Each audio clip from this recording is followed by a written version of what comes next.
मध्य प्रदेश के मुख्यमंत्री शिवराज सिंह चौहान को बीजेपी के संसदीय बोर्ड से बाहर कर दिया गया। अनुराग द्वारी की आज की रिपोर्ट इस पर तो नहीं है, मगर मध्य प्रदेश से ही है, टेंडरिंग को लेकर है। आप देख लीजिए।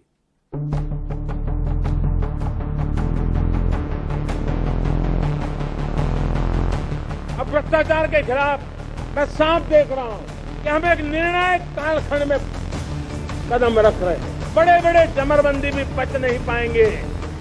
इस मिजाज के साथ भ्रष्टाचार के खिलाफ एक निर्णायक कालखंड में हिंदुस्तान कदम रख रहा है।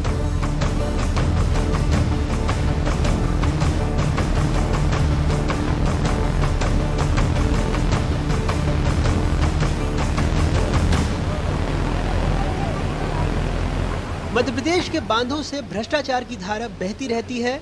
साल 2021 में एनडीटीवी ने बताया था कि कैसे 35 करोड़ के पुल पुलिया बह गए जो 2 से 3 सालों में बने थे।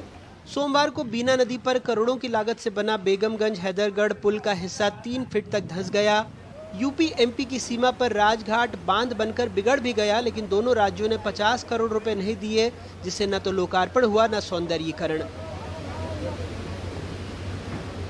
लेकिन हाल ही में कारम डैम ने जो कहानी बताई है वो तो गजब ही है। कारम डैम में 2 चैनल के जरिए 15 MCM पानी तो बहा दिया गया, इसके साथ ही लगभग 100 करोड़ रुपए भी बह गए। अप्रैल 2018 में जब एनडीटीवी ने ई टेंडर घोटाले की परतें खोली थीं तो पता लगा था कि कैसे जल निगम की 3 निविदाओं को खोलते समय कंप्यूटर ने एक संदेश डिस्प्ले किया। इससे पता लगा कि निविदाओं में टेम्परिंग की जा रही है। लगभग 3000 करोड़ रुपए के घोटाले की जांच ईओडब्ल्यू को सौंपी गई।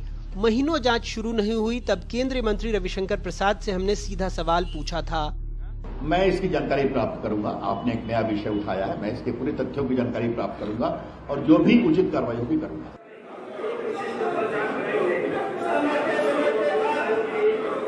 10 मार्च 2022 को कांग्रेस विधायक जीतू पटवारी ने ई टेंडर घोटाले की जांच के संबंध में विधानसभा में सवाल पूछे तो जल संसाधन मंत्री तुलसी सिलावट ने अपने लिखित जवाब में कहा था कि मोहनपुरा और करम सिंचाई परियोजना की जांच ईओडब्ल्यू कर रहा है, इनमें गड़बड़ हुई है।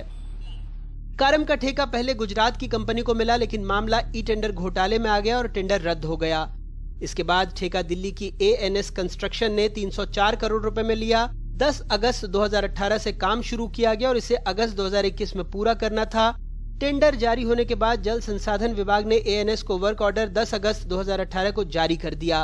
इसके मिलते ही कंपनी ने 99 करोड़ 86 लाख का काम ग्वालियर की सारथी कंपनी को 10 अक्टूबर 2018 को दे दिया। मजे की बात यह है कि ये रकम डैम की लागत में निर्धारित राशि से लगभग 14% कम थी, फिर भी कंपनी काम करने को तैयार हो गई।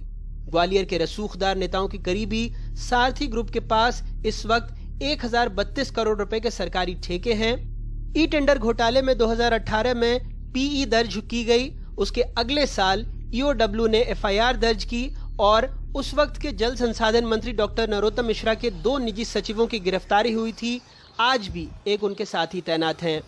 सरकार ने कारम हादसे के लिए जांच दल गठित कर दिया, लेकिन सवाल है रसूखदारों पर कार्रवाई होगी? पिछला कौन था ये महत्वपूर्ण नहीं, मेरे लिए अभी ये महत्वपूर्ण। अभी जो बिंदु आएंगे उस पर कार्रवाई करूंगा। नहीं, वो तो है, लेकिन कारणों का तो पता लगना पड़ेगा ना, क्योंकि इस तरह के अभी कोई बोलने की स्थिति नहीं हो। जब तक मैं समीक्षा नहीं करूंगा, जब तक मेरी रिपोर्ट नहीं आ जाएगी, जब मैं फिर आपसे बात करूंगा। लेकिन कई सारी ऐसी कंपनियां थी आंध्र प्रदेश से लेकर, ये भी जो NS बता रहे हैं कि ये भाजपा के नेताओं की करीबी है इस कंपनी में। ये तो गोविंद सिंह जी का बात है, उनके कैसे बात मान लूं? क्योंकि कांग्रेस के पास तो एक आरोप लगाने के अलावा है क्या?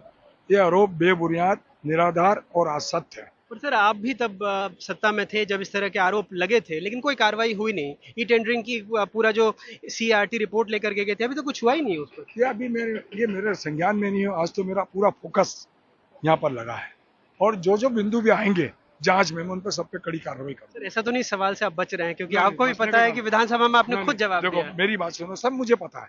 मैंने पटल पे क्या बोला, मैंने कहा ना कि कोई बचने की आवश्यकता नहीं है, दोषियों को नहीं छोड़ूंगा। अगर आपकी पार्टी के लोग हो तब भी? देखो, ये उनके कहने से कैसे मान लूं मैं? और कल से जो वो नेता बोल रहे हैं कांग्रेस के बात, उससे थोड़ी करूंगा। ई टेंडरिंग में तो सारे आरोप आप थे। देखो, मैं आपको बता दूं, मुझे सत्य आने दो, फिर मैं उसके बाद बात करूंगा।